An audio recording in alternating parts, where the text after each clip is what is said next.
ഉൽപ്പത്തി പുസ്തകം 18-ാം അധ്യായം. അനന്തരം യഹോവ അവന് മമ്രയുടെ തോപ്പിൽ വെച്ച് പ്രത്യക്ഷനായി. വെയിലുറച്ചപ്പോൾ അവൻ കൂടാരവാതിക്കൽ ഇരിക്കുകയായിരുന്നു. അവൻ തലപൊക്കി നോക്കിയപ്പോൾ 3 പുരുഷന്മാർ തൻ്റെ നേരെ നിൽക്കുന്നത് കണ്ടു. അവരെ കണ്ടപ്പോൾ അവൻ കൂടാരവാതിൽ നിന്ന് അവരെ എതിരേൽപ്പാൻ ഓടിച്ചെന്ന് നിലം വരെ കുനിഞ്ഞു. യജമാനന്മാരെ, എന്നോട് കൃപയുണ്ടെങ്കിൽ അടിയനെ കടന്നു പോകരുതേ. അസാരം വെള്ളം കൊണ്ടുവന്ന് നിങ്ങളുടെ കാലുകളെ കഴുകട്ടെ. വൃക്ഷത്തിൻ്റെ കീഴിൽ ഇരിപ്പീൻ. ഞാൻ ഒരു മുറി അപ്പം കൊണ്ടുവരാം. വിശപ്പ് അടക്കിയിട്ട് നിങ്ങൾക്ക് പോകാം. ഇതിനായിട്ടല്ലോ നിങ്ങൾ അടിയൻ്റെ അടുക്കൽ കയറി വന്നത് എന്ന് പറഞ്ഞു. നീ പറഞ്ഞതുപോലെ ആകട്ടെ എന്ന് അവർ പറഞ്ഞു. അബ്രഹാം ബന്ധപ്പെട്ട് കൂടാരത്തിൽ സാറയുടെ അടുക്കൽ ചെന്നു. നീ ക്ഷണത്തിൽ 3 ഇടങ്ങഴി മാവ് എടുത്ത് കുഴച്ച് അപ്പമുണ്ടാക്കുക എന്ന് പറഞ്ഞു. അബ്രഹാം പശുക്കൂട്ടത്തിൽ ഓടിച്ചെന്ന് ഇളയതും നല്ലതുമായൊരു കാളക്കുട്ടിയെ പിടിച്ച് ഒരു ബാല്യക്കാരൻ്റെ പക്കൽ കൊടുത്തു. അവൻ അതിനെ ക്ഷണത്തിൽ പാകം ചെയ്തു. പിന്നെ അവൻ വെണ്ണയും പാലും താൻ പാകം ചെയ്യിച്ച കാളക്കുട്ടിയെയും കൊണ്ടുവന്ന് അവരുടെ മുമ്പിൽ വെച്ചു. അവരുടെ അടുക്കൽ വൃക്ഷത്തിൻ്റെ കീഴിൽ ശുശ്രൂഷിച്ചു നിന്നു. അവർ ഭക്ഷണം കഴിച്ചു. അവർ അവനോട്, നിന്റെ ഭാര്യ സാറ എവിടെ എന്ന് ചോദിച്ചതിന്, കൂടാരത്തിൽ ഉണ്ട് എന്ന് അവൻ പറഞ്ഞു.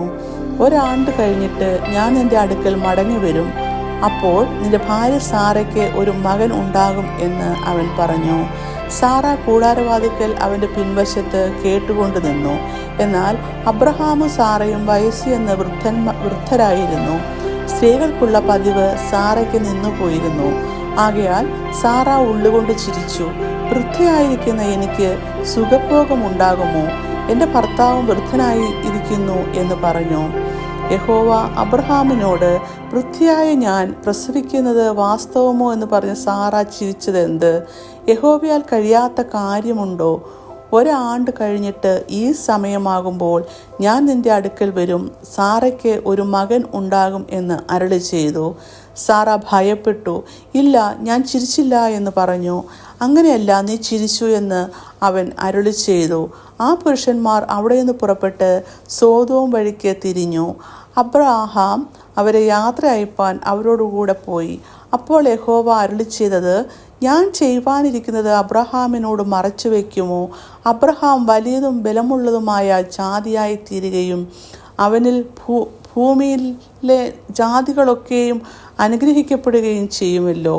യഹോവ അബ്രഹാമിനെ കുറിച്ച് അരുളി ചെയ്തത് അവൻ നിവർത്തിച്ചു കൊടുപ്പാൻ തക്കവണ്ണം അബ്രഹാം തൻ്റെ മക്കളോടും തനിക്ക് പിമ്പുള്ള കുടുംബത്തോടും നീതിയും ന്യായവും പ്രവർത്തിച്ചുകൊണ്ട് യഹോവയുടെ വഴിയിൽ നടപ്പാൻ കൽപ്പിക്കേണ്ടതിന് ഞാൻ അവനെ തിരഞ്ഞെടുത്തുമിരിക്കുന്നു.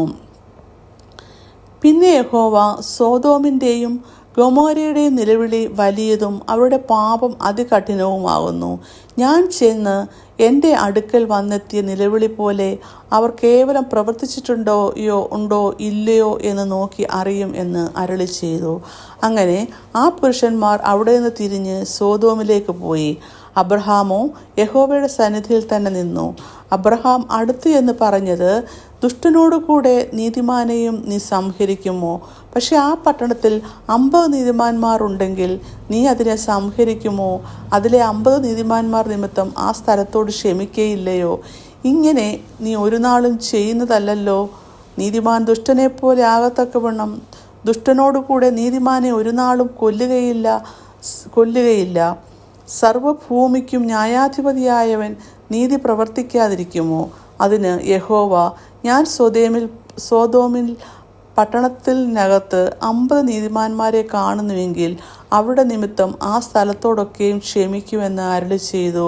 പൊടിയും വെണ്ണീറുമായ ഞാൻ കർത്താവിനോട് സംസാരിക്കുവാൻ തുനിഞ്ഞുവല്ലോ. 50 നീതിമാന്മാരിൽ പക്ഷേ 5 പേർ കുറഞ്ഞു പോയെങ്കിലോ?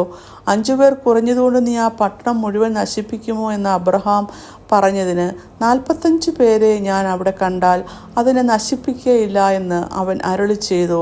അവൻ പിന്നെയും അവനോട് സംസാരിച്ചു. പക്ഷെ 40 പേരെ അവിടെ കണ്ടാലോ എന്ന് പറഞ്ഞതിന്, ഞാൻ 40 പേരുടെ നിമിത്തം നശിപ്പിക്കുകയില്ല എന്ന് അവൻ അരുളി ചെയ്തു. അതിന് അവൻ, ഞാൻ പിന്നെയും സംസാരിക്കുന്നു, കർത്താവ് കോപിക്കരുതേ, പക്ഷേ 30 പേരെ അവിടെ കണ്ടാലോ എന്ന് പറഞ്ഞു. ഞാൻ 30 പേരെ അവിടെ കണ്ടാൽ നശിപ്പിക്കുകയില്ല എന്ന് അവൻ അരുളി ചെയ്തു.